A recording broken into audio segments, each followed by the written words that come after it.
My name is Nwa'Nsukka Perpetua, formerly known as Nwa'Nsukka.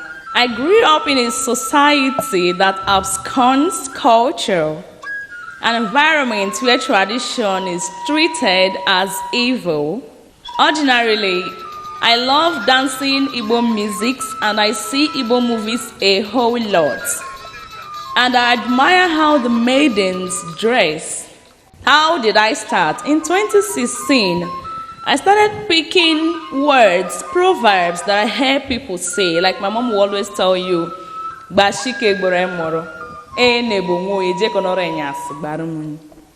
I tried putting these words in a song form. And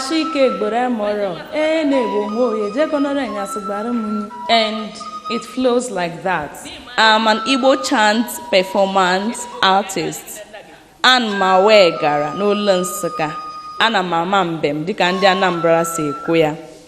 2019, when I got admission into Sociology and Anthropology Department, University of Nigeria, I discovered that anthropology as a course takes pleasure in studying the past, people's culture, people's origin, and it was a push for me. On our cultural day, I performed for the first time my chant in Nsukka dialect. Most lecturers and students were pleased with my performances, and I got compliments like, I didn't really understand what you were saying, but that was nice. And it really encouraged me. It's now dawned on me that there are people out there that understood our culture and appreciates it. Unlike some that see it as being fetish, as most people tell me that I do incantation that evokes evil spirits. I was encouraged and I started doing videos of my chants, addressing certain societal issues, doing birthday shout-outs and people's biography. I created a YouTube channel at Nwa'Nsukka TV where I upload these videos, saving them as my legacy for generations to come. As a fashion designer, I started making dresses and costumes for my art and to advocate for Igbo dressing among maidens. I make and adorn myself with beads, and I employed my skill as a makeup artist to use indigenous makeup tools like uli to beautify myself. Most times people see me as a priestess, a water maiden, and attach all sorts of negativity in describing me. Sometimes I board a bus or keke and the next person continues shifting so my body doesn't touch him or her.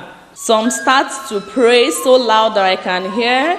Others ask the driver to change their seats, and some alight from the bus. When I go to market, people move sideways, creating space for me to pass. I sense fear in their facial expression.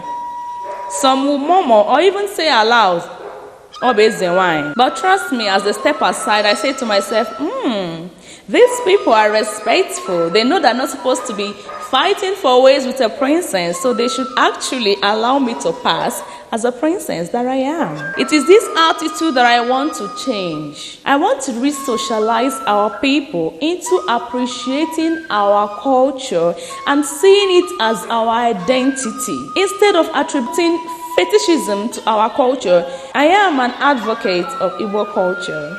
Through my chants and dressing, I perform at conferences, birthday, wedding, burial, cultural days, etc. when invited. I do birthday shout-outs, biography documentation, and adverts of goods, services, and events with my chant either as video or audio, with either Central Igbo or Nsukka dialect.